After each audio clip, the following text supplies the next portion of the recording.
In 2005, two Wisconsin brothers founded a silencer research and development company called Hearing Protection LLC.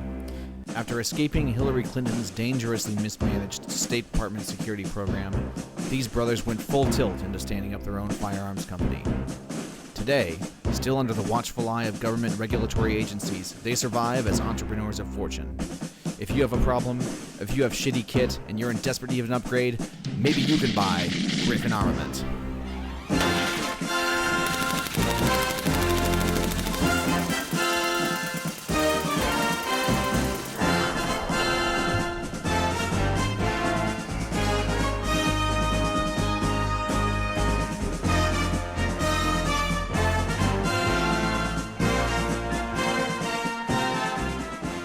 Thank you for tuning into this episode of Dwell Time.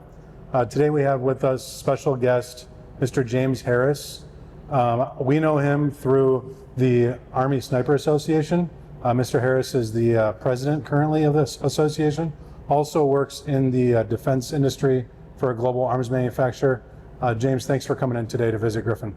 My pleasure. It's always great to see both of you guys. And before we say anything else, I want to say how much we as a community appreciate all of the support that you guys have given to us over the years, helping out with sponsorships for competitions and basically making the world a better place for the silent warriors on the battlefield who do a thankless job. So thank you. Thank you. So I think what's most interesting, knowing your background, would be to maybe take us back to how did you get into the military, and what was the story that brought you to the sniper schoolhouse? Man, that's a long, complex story. So I had a high school teacher who was a reservist or a guardsman, and I had a pretty good relationship with the guy. And I was a pretty decent achiever in high school. I had quite a number of scholarship offers and things of that nature. But during my junior year, he'd instilled this sense of service and maybe glamour of the military lifestyle. So my junior year in high school, I enlisted as a reservist with the goal of going on active duty when I graduated. So I graduated early, and about a month to the day after I graduated, I reported to Fort Benning for active duty. So I did one station unit training there and became an infantryman. My first duty station was with the 8th Infantry Division in Germany. I was there for a couple of years. I went from E1 to E5 at my first duty station. Then I transferred to Fort Campbell, Kentucky. I was with the 101st for a while. I was a squad leader, I was a weapons squad leader, I was a platoon sergeant for a little while. Probably my first interaction with sniper stuff was when I was a weapons squad leader, and the company commander had come with the entire chain of command, actually, from 2nd Ranger Battalion. So our battalion commander, all the company commanders, the XOs, it's kind of like a mini Ranger battalion where everybody transferred, and they were big believers coming from that environment of advocating for snipers and the capabilities that they brought to the force as a force multiplier, things of that nature. So one of my tasks was to start a sniper training program, and I was the section leader, things of that nature. So in early 1987, TRADOC, the Training and Doctrine Command, decided that it would be a good idea to institute a formal sniper training program for the Army as a whole.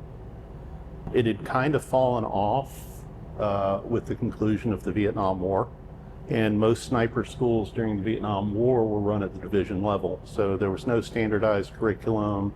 There wasn't a lot of standardized training, equipment, doctrine for employment, things of that nature. So we used the manual TC-2314 that was written in 1967, I believe, as a basis for establishing a curriculum for this newfound Army sniper program. So much to my surprise, I got called into my company commander's office and said, hey, they're starting a sniper school at Benning. they're running the pilot course and we want you to go so that you'll be a more effective leader here. So I went and I kind of fell in love with it, and I feel like I excelled at it while I was there because right before graduation they asked me if I would like to come back and be a cadre member. And we were still kind of building the cadre out at that point. We had an NCOIC, we had an operations NCO, and basically we had 4 core instructors and a private that drove the trucks and a corporal that oversaw admin and equipment and stuff like that. So it wasn't a full-fledged cadre, and they're kind of trying to build it out to do that. An interesting point at that time in the history of the school when it was first being stood up is nobody thought that, you know, a group of NCOs that had been brought together for this collaboration had the skill set to be effective marksmanship instructors. So the Army Marksmanship Unit was actually tasked at that point with teaching the marksmanship instruction portion of the course. And we did a lot of shooting and we did a lot of bickering back and forth with those guys. They were all competitive shooters. We had guys that had competed in the Olympics. We had guys that had competed in the Pan Am Games, things of that nature. Actually, the lead marksmanship instructor was a guy named Stan Ellis. He was an E7 on the Army shooting team, held a bunch of world records, stuff like that. And interestingly, as the course progressed, we actually took the marksmanship training portion away from AMU and incorporated it as a task that we taught. And our biggest heartache with it at the time was, from our viewpoint, they were teaching competitive known distance style shooting. From our perspective, if you go down range and you're on the battlefield, you're really not going to know the range to any of your targets. So you have to have solid fieldcraft skills when it comes to range estimation, target ID, things of that nature, to have the first piece of the puzzle to be effective. And we started gearing the marksmanship instruction more towards an unknown distance type course of instruction. Now, granted, we used the crawl, walk, run. We started guys known distance at the gallery ranges, shooting at targets in the pits, but we reached a point in the course of instruction where everything that we were doing was unknown, where they had to incorporate the fieldcraft skills with the marksmanship skills in order to be effective. So pretty proud to say that, you know, I'm one of the original crew that helped stand the school up in 1987. I got to do a lot of cool stuff while I was there with one of my coworkers, Ron Kuykendall, who is the immediate past president of the Army Sniper Association. We revised TC 2314 that was published in 1989, so we rewrote the manual. Kind of a cool thing that goes hand in hand with that is, at that period in time, we were all consulted and kind of on the design committee for the M24 sniper weapon system. So the M24 was the first purpose-built military sniper weapon system brought into the United States military's inventory. And we had to incorporate all of the stuff for that weapon system into the manual. So the manual covered, you know, basic marksmanship tasks, what snipers do, but it was employment training and doctrine rolled all into one. And it, you know, just a lot of gratifying stuff, helping to develop and refine the program of instruction. And Quick question. Sure. What were the rifles that were in use prior to that M24? so prior to that, the standard sniper rifle was the M21, which was an Accurized National Match M14. There were 2 iterations of scopes. You had the ART-1 and you had the ART-2, and ART stands for Auto Ranging Telescopic Sight. They were based on the Redfield Accutrack hunting rifle scope. And kind of a neat thing about them, today when we adjust windage and elevation, we use turrets to basically dial our ballistic solution for elevation and wind. The ART series of scopes had a ballistic cam, and they were on like a cantilever mount. So you would range the target by using a set of stadia lines inside of the reticle. The ART 1 series scopes defined a 30-inch portion of your target, which typically is from the belt line to the top of the shoulder. And you would adjust the magnification until the stadia lines covered that 30-inch portion of a body. The magnification settings were basically correlated with a ballistic cam that raised the rear of the scope up on its mount to change the line of sight, line of bore relationship to coincide with where you needed to be to hit the target. The later variation was the ART 2 scope, and probably the biggest difference between the two is that the stadia lines were changed to represent a 40-inch portion of the target, which is representative of the E-type silhouettes that we shoot at today. So instead of ranging from the waistline to the top of the shoulder, you went from the waistline to the top of the head. Did you ever see the XM25 when you were with the schoolhouse?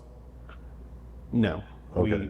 we didn't. So something else that was interesting, and it's come back in vogue, is with those scopes, you didn't have the ability to, like, other than zeroing the scope, to adjust for windage or elevation. So we would adjust the ballistic cam for elevation using the magnification ring, which was usually pretty spot on. The ballistic cam was developed around the original M118 special ball ammo, and they were refined a little bit. The 173 grain, not the 175 the guys are shooting today. But everything for windage was hold off. And we didn't have milled out reticles or refined reticles or anything like that. So the holds were like arbitrary then. Well, the holds weren't really, I don't want to say arbitrary, but we used body architecture to define. So, you know, on average, the human head is 10 inches wide. So with the center mass hold, if we needed to be 5 inches right for the wind call, then we would say 5 right, 5 left, 10 right, 10 left. And we were expressing it in terms of inches in From relation, from center mass and in relation to the size of the body. I have an R1 in my office if it's relevant to show the people. I don't know how long it'll take you to get it, but it's kind of cool. 30 seconds. Sure, go ahead. So the M24s, or I guess prior to that, the M14, did anyone fight or argue about going from a semi-automatic to a bolt action? Or was that, Not really. did people really want the accuracy? Is that why? The trade-off was accuracy, and you know, I think we all know that a sniper's job on the battlefield, at least theoretically, and especially during the Cold War era, wasn't a volume of fire mission. Obviously, you always had to be ready for, you know, a chance enemy encounter or something like that, but typically back then you would have the spotter, the other half of a sniper team, armed with an M4, or at that point in time, an M16, so that if there was a close encounter, they could lay down a volume of fire while the team tried to aggress out of the area. So So it was a welcome change? yeah, pretty much, Yeah. because the bolt guns were just inherently so much more accurate than the gas guns were. And part of that comes down to basically what the user's competency level was using an M21. You know, it's a gas gun. It basically was an Accurized National Match M14, and there were a lot of like kinks and intricacies, like where the drive piston is for the system. There's a gas port. There's a front band that you can collapse just a little bit. If you would get a grain of sand or a little bit of dirt underneath where that front band was, it could drastically change the accuracy of your weapon system. Those guns used wooden stocks that were basically poly-impregnated, and the receivers were hand bedded with fiberglass to maintain stability within the stock. You know, if you would take them apart for cleaning or maintenance, you know, the glass would chip, you'd start to get some movement, things of that nature. So the M24 was really innovative in that a bolt action design with a lot of forethought that went into it. A lot of people don't know the M24 was built around the Remington 700 long action, and the reason that it was built around the long action was so that at some point in the future we could upgrade from a 7.62 platform to a Magnum caliber platform. And from concept through until just recently, with replacement of the M2010 by the Mark 22, the M2010 is basically the Magnum version of the M24 in 300 Win Mag with, you know, some other refinements that didn't exist at the time that we brought the 24 into service. You know, now everything is, you know, chassis guns for ergonomic and accuracy reasons, things of that nature, but it was really innovative at the time. Something that was like really super cool about it was a complete system. It wasn't just a rifle. You had spare parts. It came with a torque wrench that was set to 65 inch-pounds, so you could disassemble and reassemble a gun. You could pull the scope off, put it back on, and essentially maintain minute of angle accuracy, which is like really good, versus an M21. If you disassembled and put it back together, you had to go and re-zero it. So a lot of advantages to that. Things that people take for granted with the chassis guns and things now is innovative technology. We had the Macmillan fiberglass stock. We didn't have to worry about zero shift from changes in temperature and humidity like we did with the M21s with the wood stocks if the poly impregnation had come out. The first basic combat rifle that had like an aluminum bedding block in it so that you would have positive contact and constant repeatable alignment from disassembly to reassembly. We instituted the mil-dot reticle with the optic on that gun. It was like the Leupold Mark III Ultra, and it's kind of interesting. The windage and elevation adjustments were in minutes of angle, and we were used to working in minutes of angle because basically, you know, a minute at 100, it's a proportional unit of measurement that's basically an inch for every 100 meters of range. So a minute at 100 meters is 1 inch. At 900 meters, it's 9 inches. We used the mil-dot reticle for range estimation because we used a mil relation formula to be able to determine distance to a target. And everything that we did back then was analog. There were no such things as laser rangefinders or anything like that. So sometimes on a really complex shot, you would be sitting on the line, the sniper and the spotter, you know, estimating range to the target and manually calculating ballistic differences from when you zeroed the gun based on environmental conditions. And then once you came up with a firing solution in terms of elevation, then you had to read your wind and come up with the other external ballistic corrections before you'd fire the shot. And sometimes it was like a 1.5 2-minute process where you're on like a little wristwatch calculator or a little pocket calculator in a notebook just trying to manually figure out all of the changes. So we've digressed a little bit. Yeah. With regard to when you say the things you say about the M21, I want to say there were like 54 rifles that were actually built by MTU, and then they began to kind of downgrade what an M21 was until it became like a rack M14 with one of these optics. Mm-hmm. What series are you speaking of? The full house MTU XM21? Or one of these derivatives that was basically an M14? So all of the guns we originally used, I don't know where they came from. Okay. But when the school started, they were basically given the once over by the gunsmiths at the Army Marksmanship Unit. Okay. And an interesting piece of that is when we got there, hey, this is the rifle that we have. We're planning on bringing this new rifle into service, but this is basically what's available Army-wide. We had to be competent in the operation of the rifle, so all the instructors went over to AMU and went to the National Match Gunsmithing course. Did you shoot you're in the first course, the Army taught? Mm-hmm. Was that run on M24s or? No, this was in '87. So we ran M21s. Okay. And the guns that I ran had the Art 1 scopes on them. Okay. So they were all Vietnam era. I want to say one of the modifications was welding lugs on the receiver. Is that true? I don't recall any welded lugs, but it's been a long But your time. your gun was literally bedded at the school. Yeah, it was glass bedded. So, Yeah. you know, one of the things we had to do if a student started having a gun that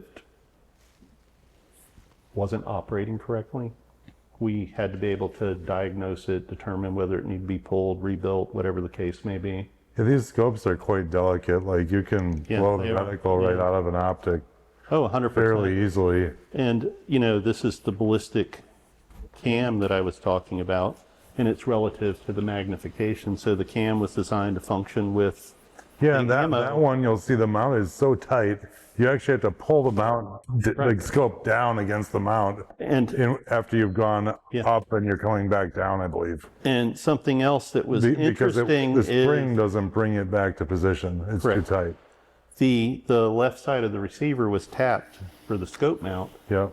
and there was a little, you can see it here, there's a little alignment groove in the side of the receiver. So when you put the scope on, you would just kind of hand tighten it and guess. And they were terrible for retaining accuracy. They would come loose under recoil impulse, things of that nature. The So- MTU had a mod where they slab sided that nut, and that one doesn't have that. But if it were on one of the 54 guns they built, it would have the nut would have two flats. Did yours have flats too? At the school, or was it? Yeah, it had a lock washer like this your does, knob. and then it had a, Was it round? Your knob? yeah, the round, they were all round. Okay. Everything that we were Because running the was all first 54 guns got the slab sides where they milled the two flats so they could put a tool on that. Yep. But a lot of history right here. That's a pretty rare item. It's 1,020, so that's about how many. There's something like 1,000 of these optics ever fielded, I want to say. Yeah, not a lot of them. So this is the M24. This is the M24 with the addition of the bipod, which we did not have for the system on the original guns, which was, you know, before bipods, before tripods ever came in vogue.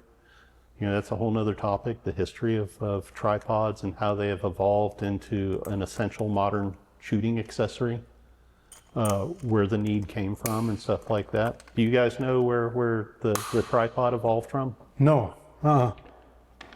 So probably during the second Gulf War, as it transitioned into GWAT, the doctrine for employing snipers was a lot different than it was in the Cold War era, where we visualized these large-scale battles. It became more like an insurgent type of war. And snipers were often placed in elevated overwatch positions to provide cover fire for ground troops who are in movement. Well, what's the problem with being in an elevated overwatch position where you have a wall or you're looking through a window, you have cover in front of you? You can't get your gun up above that. So guys, being innovative, started coming up with solutions. And they started having people from home send them, you know, basic camera tripods, and they would put sandbags or sand socks on top of them so that they could get above cover on a somewhat stable platform and be able to provide protective overwatch fire for ground troops that were moving ahead of them. And that has evolved into a specialized piece of equipment. And a lot of the original shooting tripods that were developed, you know, were based on camera tripods. Then we started getting attachments like the hog saddle clamps for the heritage type guns. And now it's evolved into a whole art form, so to speak. Different types of tripods for different shooting scenarios, different attachment technology, be it Arcus or Picatinny rail attachment, things of that nature.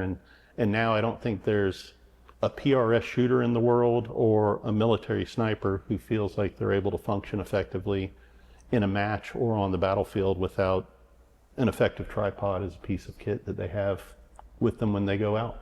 Yeah, I knew that was a critical piece of gear when we were going through the school. That was something that they suggested every student have.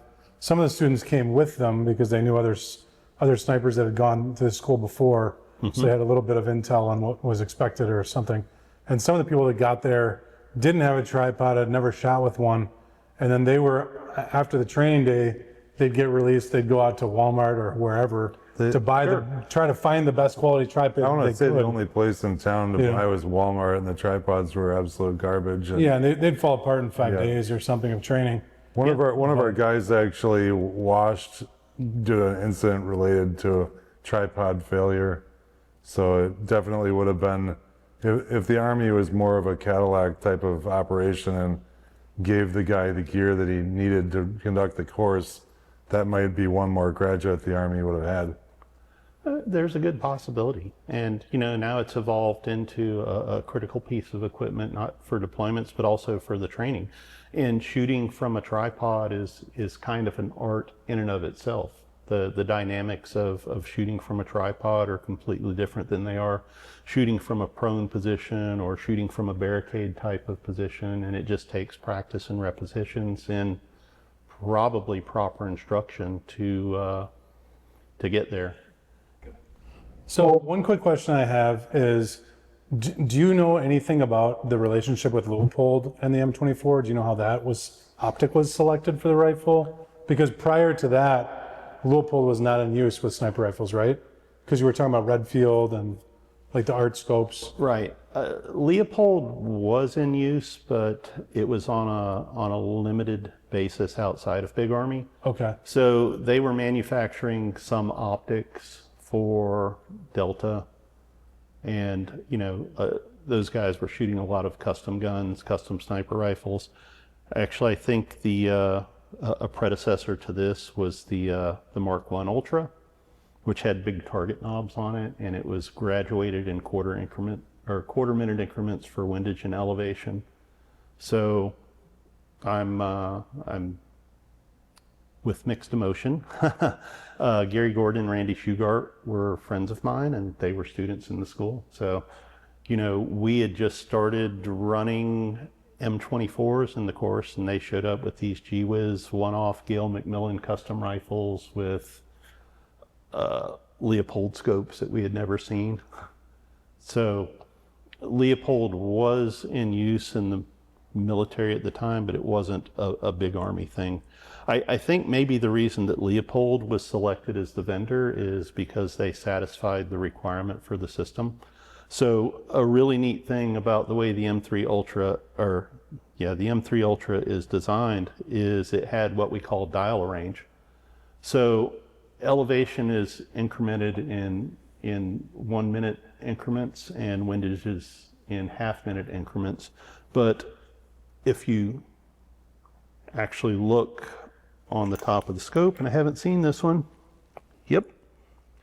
has what we call dial range. So they had a ballistic cap once you zeroed the rifle and set the lock nuts for the turrets. A ballistic curve is a ballistic curve, and the ballistic curve was calculated for this based on the ammunition that we had at the time. And somebody figured out, hey, this is what the standard range increments are.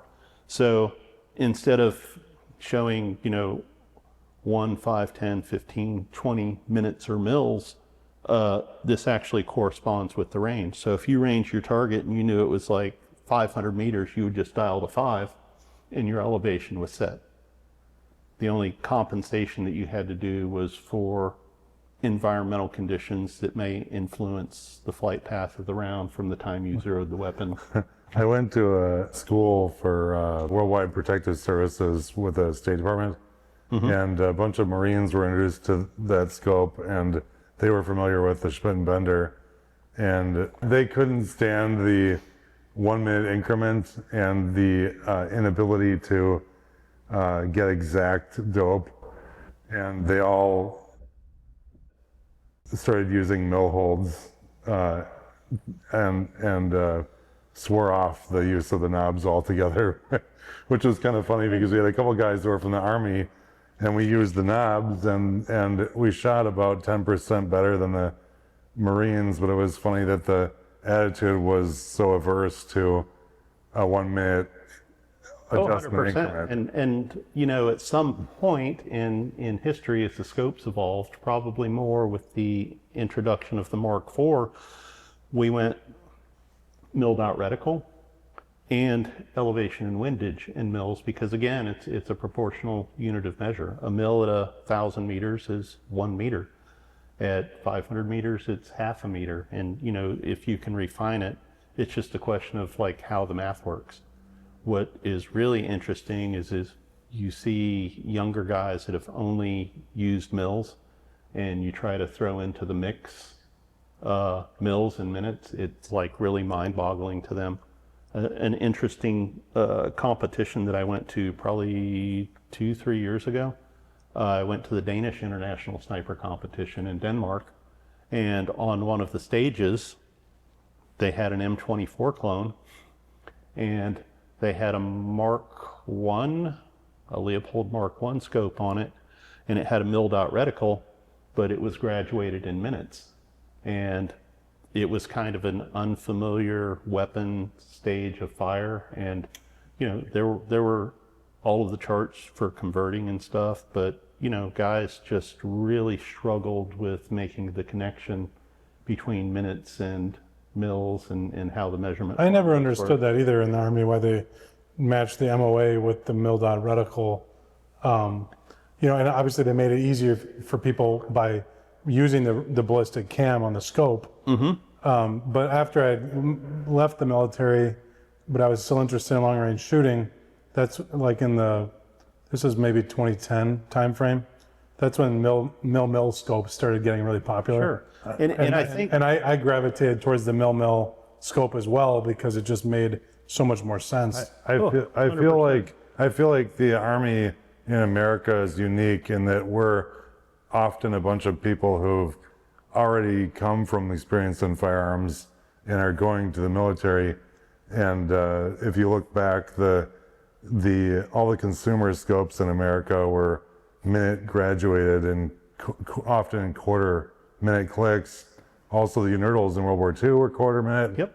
This scope here is a minute adjusted scope. And so the shooting community at the time and everybody in the Army probably were familiar with and happy to see a minute adjustment. But until the advent of this scope, I don't think there were really any milled out reticle type scopes. Everybody was just a duplex style reticle. You had your stadia bars, and then you had your fine lines for aiming. And scopes were kind of a chic thing for hunters and sportsmen at the time. And most guys would go out, and we're familiar with the term point blank zero, and we know how much we can hold down from our point blank zero.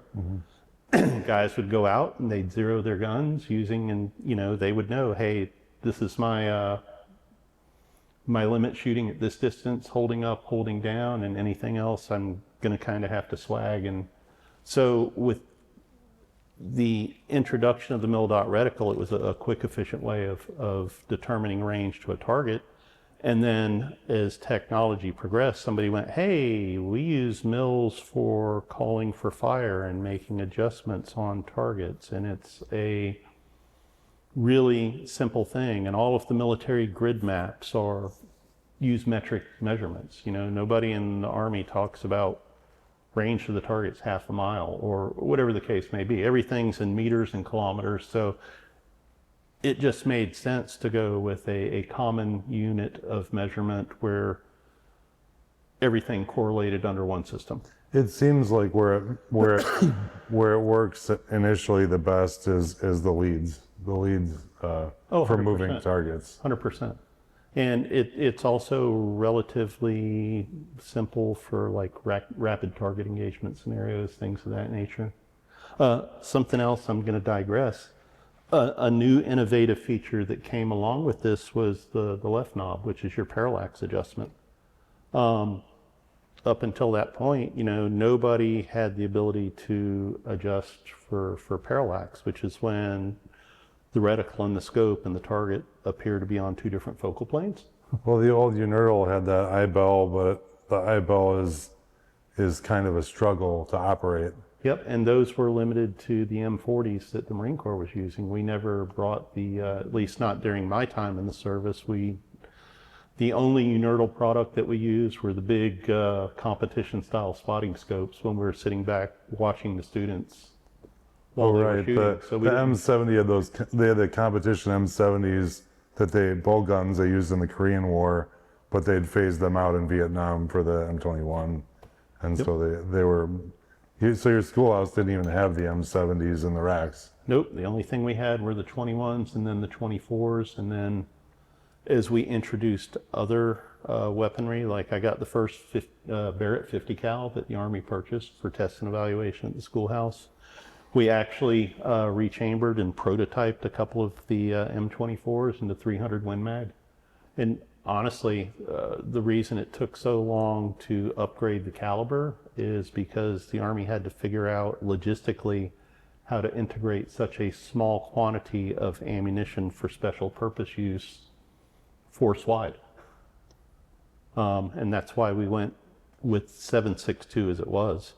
Not only the M118 special ball, but if you ran out of special ball, you could always de-link machine gun ammo and shoot the 147 grain stuff, which a lot of guys that have done tours, Iraq, Afghanistan, other places, did when they ran out of the good stuff. It's interesting when we were in Iraq, they still had quantity of special ball, and so DMs would get special ball because the M118 LR was priority to the snipers. Yep.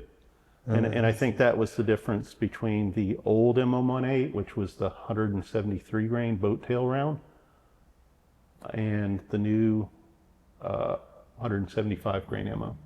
Yeah, it's crazy how long the Army can catalog ammunition because, like, I want to say on the train up, we were shooting ammo from the 40s and for the 50 BMG quals. Mm-hmm. And also, I want to say some of the training days, we got familiarized with the Raufoss ammunition, which was much more accurate, much cleaner firing in the Barrett 50 cal. But the ball ammo was the I want to say the bulk of training, and so you squeeze the trigger on ball and your scope goes white because the ammo isn't even smokeless. I don't think it's smokeless. The newer stuff is, but the older stuff definitely not. And interesting from a training perspective, I talk to a lot of guys around the world. I get invited to competitions around the world. I've been to Germany, I've been to the Irish International Competition, I've been to UK Tri-Service a couple of times, I've been to the Danish International Competition, I go to USASOC every year, I go to the WPW, the National Guard sniper competition. I've been involved with ISC pretty much from the very first sniper comp that we had that was part of the All-Army matches through today. And something that I'm always harping on with guys is apathy's a killer. You have to practice and maintain your skills in order to be effective. Biggest complaint that I hear from guys, we don't have enough of the special ball ammo. Our allocation for our section is only 200 rounds a year, whatever the case may be. Like, if you go down range, you're probably going to run out of it really fast. You should probably be familiar with how the 147 grain machine gun ammo shoots. So do yourself a favor, grab a link of machine gun ammo, grab a couple of them, and, practice with what you have available and gather data on how that ammo performs versus the other, because, when it comes down to it, shooting is shooting is shooting is shooting. One's a little bit more accurate, but you can make up with skill and expertise and practice a lot of the shortcomings by not having the best equipment or ammunition that's available to you. I mean, they kind of taught us that the 147 grain ammo is detrimental to the system. Like it has a longer jump to the lands, and it's a lot hotter ammo than the M118 LRs. So it was kind of advertised to us by the instructors of the Army as a way to damage or destroy your sniper rifle. But they caveat that with that may be your lot if you get into a situation.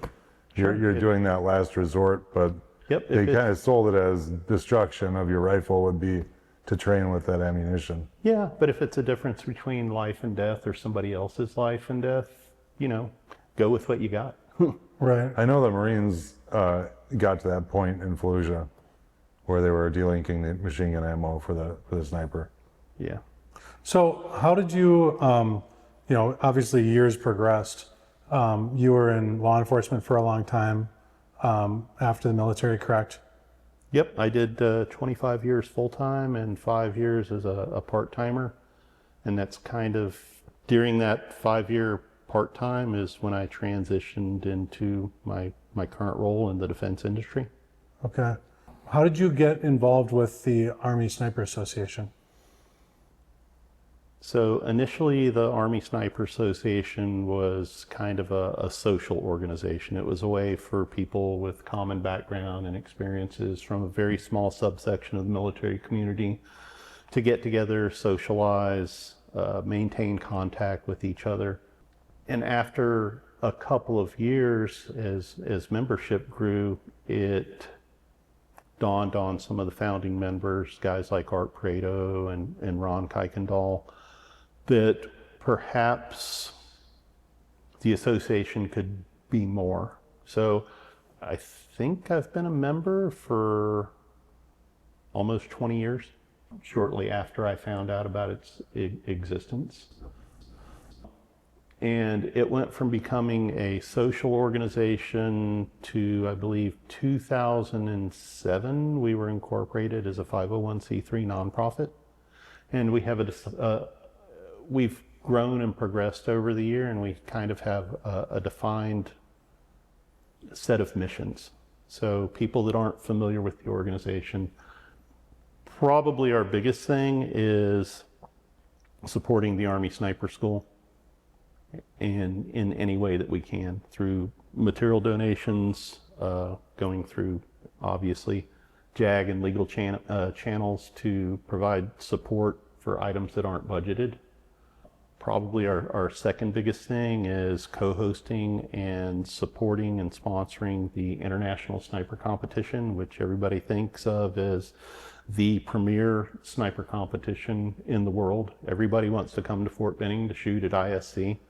And we're the partner to the Army Sniper School for that. So we host all of the ancillary events. We arrange for vendors and prize table donations, and for the awards banquet that takes place at the end of the competition. We also serve a function for incoming competitors. If they're short on equipment, we try to help procure stuff for them to use during the competition so that it's on a level playing field. I can tell you that stuff means a lot because going down to the competition that Evan and I did with the National Guard Schoolhouse, having it culminate in an awards banquet and recognizing people for performance and leaving them with a few mementos to remember the experience by gives that soldier the sense that they were appreciated and that winning meant something. Oh, 100%. And here's something else that I tell people around the world, and you guys are going to laugh at me when I say this because it's probably the first time you're going to hear it. Every country in the world tells their guys, you are the most lethal, best trained, best equipped, best everything on the face of the planet. And they kind of lie to them. But, everybody lives in their little box. And events like international sniper competitions, PRS matches, trade shows, industry events, They give people the opportunity to get outside of their box and broaden their way of thinking. They can form relationships with people from our NATO partner countries, people who run programs differently and address and solve problems differently, and expand their way of thinking, which makes them better soldiers and more effective on the battlefield. Something else that comes out of these type of events, when you do have an industry presence, guys get exposed to new technology, the latest, greatest.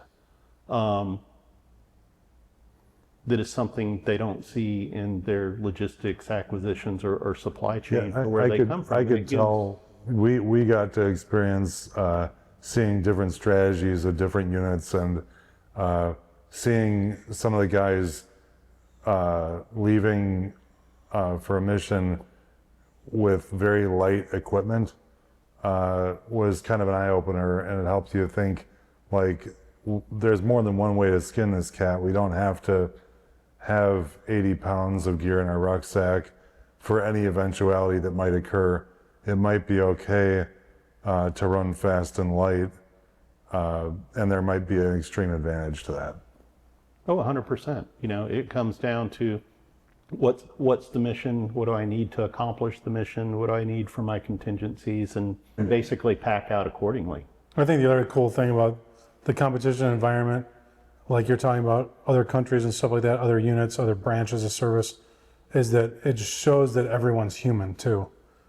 Because there's a lot of times people build up in their mind, you know, certain units are like godlike people, or untouchable. But then sometimes you see moments of weakness from those people. And it's not that they're weak people, but it's just that they're human.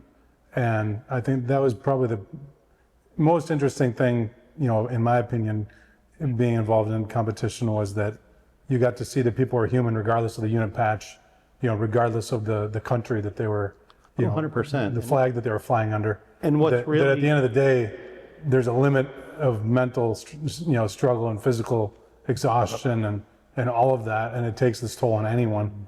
There was a moment we passed a unit, and we'd frozen ourselves terrifically in a river. It was wintertime, and they had too. And as we'd both chosen a similar strategy to confront a topographical situation, and we passed it, members of an elite unit who were just demoralized, and you could tell that they hadn't reached quit, but they were 3/4 of the way there. Getting close. And internally, I remember thinking to myself, I can't believe members of this unit are going to let people from my unit see them like this. And it just made an incredible impact on me. It was like, it's always important never to quit. And it's always important to reach down and grab something that you, even if you don't have it, just make it happen. 100%. Something else that's really interesting, and I preach this to commanders around the world, you know, units are like, oh, competition, it's a competition, it's guys get to go and they get to like have a good time. And I'm like, no, competition is training, and competition is the ability to exchange ideas with other people. And it's the opportunity to train in unique training environments that they probably wouldn't get exposed to. And it's a simulation of real life. It's the closest thing we can get to the real job. The dynamics change when you're on the clock and there's something at stake. Yeah, and there's a great sense of pride that people have for their nation's flag as well as their unit. So in my opinion, people tend to try harder in a competition environment. Right, it's almost like the Olympics. I'm representing my unit, I'm representing my country. And ISC is a good example of that. You know, a lot of the competitors that come from other countries, you know, they've got to win their country's national or international competition to get the slot to come over and compete in the coveted ISC. Also on the training side, you know, I talk to the competitors at the competitions and after the competitions. A lot of guys are like, oh, this sucked, I didn't this, that, and the other. I'm like, you know, really use this as a self-analysis to identify personal weaknesses in training and what skills you need to work on, and to identify equipment deficiencies and go back and advocate for better equipment so that if you do get deployed somewhere, you're going to have the tools that you need to be able to do the job. The situations you encounter in that kind of environment could definitely save your life, because downrange at some point you find yourself in a challenge, and if you can draw from a similar type of challenge or experience, well, then you're miles ahead of where you'd have been if you hadn't been at that event. Yep, 100%. And if you guys don't mind, I'll digress for another maybe minute or so.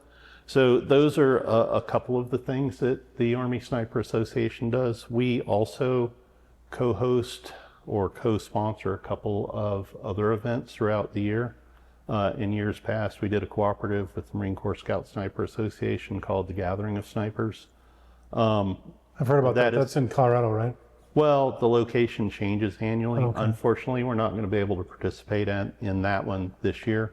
We also participate in the Major Land Sniper Cup, which is named after Major Jim Land. It's hosted by the Black Bear Shooting Club in Gladstone, Virginia, which is right outside of Appomattox. Every year, for the audience members not familiar, Jim Land is the guy who founded the Marine Corps Sniper Program. He is still alive and kicking. Probably the most famous Marine sniper in history, Carlos Hathcox, worked directly for Jim Land when they were in Vietnam. And Jim generally attends that match every year. And it's kind of a cool training event because it's a challenging high-angle mountain shooting environment at long to extreme long distance. Some of the far targets are like 1,800 meters out there. And it's a mixed match where it's about a 60-40 split between some of the best PRS shooters in the world and some of the best military shooters in the world. And it's kind of a humbling thing because some of those PRS shooters are really good for the type of shooting that they're doing. But what it comes down to is you can learn lessons from that you can take back and institute into your training regimen. It's things that you wouldn't think about. So we host and co-host those other events. Something else we have done as an organization is we built the Sniper Monument. That was like a long fundraising, arduous task at the National Infantry Museum. And then in terms of trying to give back to the community, we have for years maintained what initially started as a Fallen Sniper Fund to be able to provide immediate financial relief to the families of people who lost their lives in conflict. And we have expanded that now to not only for line of duty deaths, but to provide financial assistance to families experiencing medical emergencies and things of that nature. And it's kind of cool to sit here and be able to tell you, I think in the last 3 years, between online fundraisers that we have posted and direct donations that we've made from our fund, we've probably put out over $350,000 in assistance in the last 3 years between those two vehicles. And then something that we instituted, I think 3 years ago, another means of giving back to the community. We have the Earl S. Ellis Scholarship Fund, named after Stan Ellis, who started as an AMU marksmanship lead instructor when the course was split, and then later came to the school. He left AMU to come be the NCOIC for the course because he loved what we were doing that much. So annually, we have an application process for members of the community and members of the association. And we award scholarships to give back and help give people a head start. So if anybody's watching and would like to support the American Sniper Association, where can they go? We actually have a website. It's armysniperassociation.org. And we're also active on social media. We have Facebook and Instagram platforms, and you can just look up Army Sniper Association and we're there. I had one more question. It was from way earlier. It wasn't able to fit it in. And that was, how was the wash rate of the first Army Sniper course since you were there? The first couple of courses. Well, I mean your particular course that you graduated. I think we lost about 30 to 40% of the class. Okay. Through attrition. And historically. How large was that class? I believe we had 28 people. Okay. But historically, it's a hard course, and there have been high attrition rates. And historically, there has been a lot of back and forth with the infantry commandant and other people who are interested in seeing the success of the course. And, just my humble opinion, what I have seen over the years is people don't prepare themselves for the course. Units don't necessarily select the right candidates to come to the course. And our motto always was that we were not going to compromise our standards. Because if you put somebody who's incapable of performing the job in that role in a real world situation, there's a good chance that they're going to fail. So, it's a hard course. It always has been, and I think that it always will be. And if you make it through and graduate, then it's a huge sense of accomplishment, and you've done something that you can be proud of. Well, for yourself, especially with an M21, I mean, such a very aging system at the time, put under that kind of challenge, that's impressive to be able to make it happen with that gun.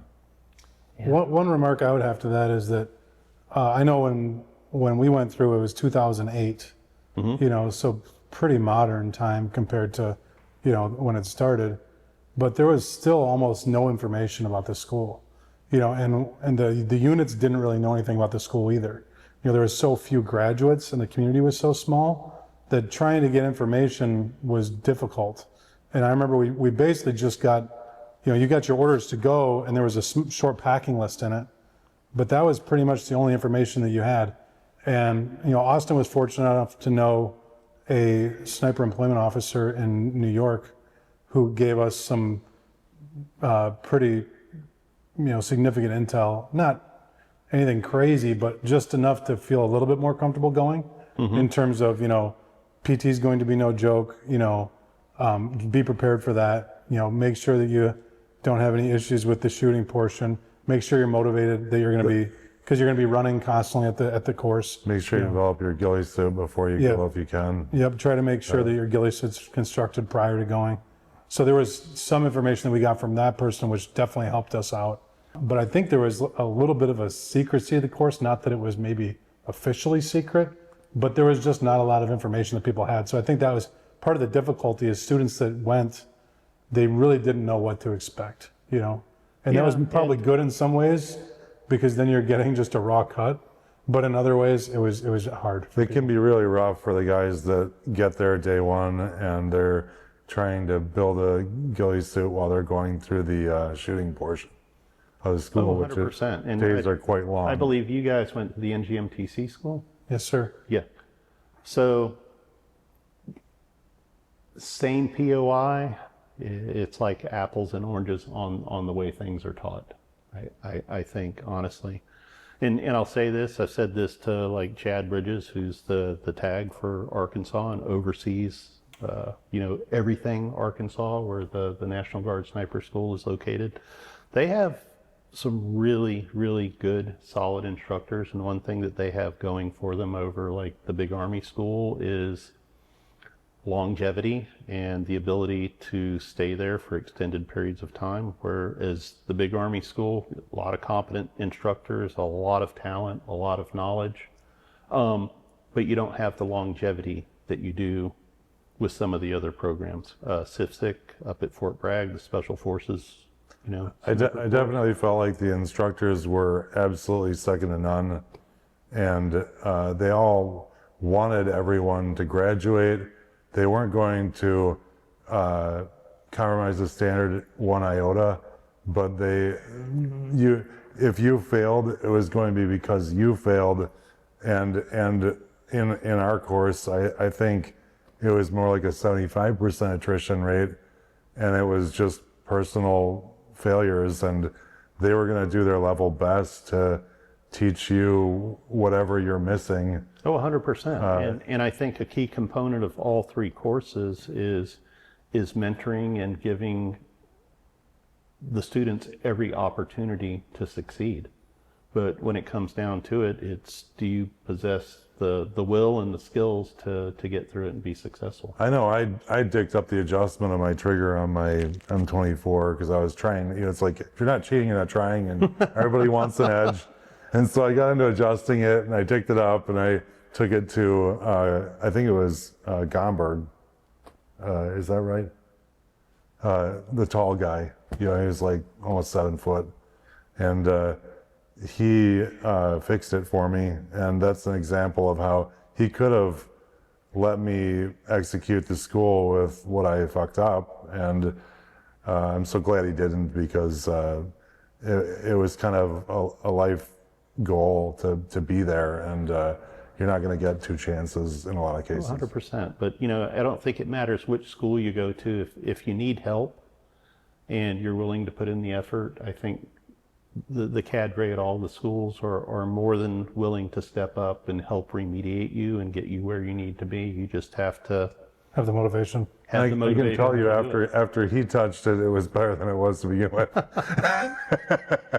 My favorite thing about I the course, accomplished something. my favorite thing about the course, which was comedic, was lack of motivation counselings, where some people who were just weary and tired and just beat, they'd kind of like refuse to run at certain places. Maybe when instructors weren't looking, and then an instructor would catch someone not running and they'd be like, boom, lack of motivation counseling. Sure. Which I thought was pretty good. I'm going to tell you, I think when the school started, one of the thought processes was you got to make it hard, because it's a physically and mentally challenging job. Doctrinally, you're supposed to be an autonomous team who's going to be out at times operating independent of the main lines, and you've got to be self-sufficient problem solvers, above average intelligence, so on and so forth. But also, I think a tenet of training is if you try to make it as hard or even harder than it is in real life, when you actually have to go out and perform the task, it's going to be much easier. And a case in point is our first proof of concept, and this came from the Panama invasion. We had a guy from 1st Ranger Battalion named Sam Costin who came through the course. And Sam was like an E6. Panama invasion kicked off. Sam actually got shot in the doorway of a C-130, putting guys out over the airfield. Wasn't a serious wound, but he took his sniper section after he got patched up, and he went out and got multiple confirmed kills in Panama. And he was our first real world proof of concept of what we had been teaching and preaching and everything else. And Sam came back and gave us a debrief and was actually a guest speaker for us at one of the graduations. And he said the most interesting thing was that he had trained so hard and practiced so hard during the course and his follow-up training that when he actually went out and did it for real, it was about 100 times easier than he had envisioned it being. And that's the kind of skills and tools that we want our soldiers to have if they're ever placed in that situation. Yeah, it's interesting you say that thing about the intelligence requirement being kind of high. The Army has a GT score minimum for sniper school, and I think it's like somewhere around the 105, 108, something like that. I might be a little bit off a couple of points, but the guys that were hovering around the threshold of minimum, they really struggled a lot more than the guys that were a little bit smarter in the course. And there used to be a set of guidelines, and some of these guidelines are no longer applicable for course selection. But you had to be an expert marksman. You had to have a stellar evaluation from your commander. You had to pass a psychological evaluation. You had to have above average intelligence and GT scores. Desirable traits were motivated self-starters who could think and problem solve. There was a whole gamut of qualifications to come. If we're in a time of war and we have a need for an asset, then we need to train as many people as we can so that we can go out and accomplish the mission. But, we're at a point where some of those standards have gone away, and it's probably one of the reasons that the attrition rates hover where they are now versus the quality of instruction that's being On the active side, I've seen some really terrible rates, like two people graduating from something like a 32-person course, and that kind of looks like either we sent the wrong people or the instructors weren't a partner in success, or maybe didn't have enough skill, or I don't know. The two graduates is a very low. Oh, I can do you one better. We had a class that was devoted to the Berlin Brigade, and they filled every slot, and we bent over backwards and did everything we could in terms of remediation, staying, with the students till midnight, doing additional teaching, instruction, running practice exercises, things of that nature. And they couldn't execute. And we had a 0 graduation rate. And kind of interesting because That's holding a line. well, You're not compromising a standard if nobody graduates. And it wasn't because we were trying to be hard or anything like that. It's because we got inappropriate candidates for the course who came, didn't know what to expect, and it was what it was. And it actually resulted in Stan Ellis was the NCOIC at the time. He and the whole chain of command getting called up to the infantry commandant's office and rendering an explanation as to what happened. As senior leaders. That's integrity, though, to run it clean and know that you're headed into that, because you can pretty much, that's a predictable outcome of a 0 graduation rate. Yep, 100%. That's the only time I'm aware of that had ever happened. That's what I liked about the infantry. In the infantry, I felt like we lived the Army values. We literally did. Well, James, thank you very much for coming today. I really appreciate you stopping by. I know you're super busy. We appreciate you coming on the podcast, and I appreciate what you've done for the community. If it wasn't for you and people like you, I would not have had the opportunity to go through the school, and so I really appreciate that. Well, thank you. It was a pleasure. Thank you both for having me. I really enjoyed it. I enjoyed the factory tour as well. And I noticed you didn't put down the M24 for quite a while. This isn't a parting gift. No, and seriously, again, thank you from the bottom of my heart for your continued support and for advocating for the community and things that you guys do for us. We appreciate what you were able to tell us today. Thanks My a lot. pleasure. If you guys like this episode of the Dwell Time Podcast, we'd appreciate if you would like it, share it with a friend, subscribe to the channel. We'll catch you next time on Dwell Time.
Your groups look pretty close to each other. I mean, in terms of accuracy.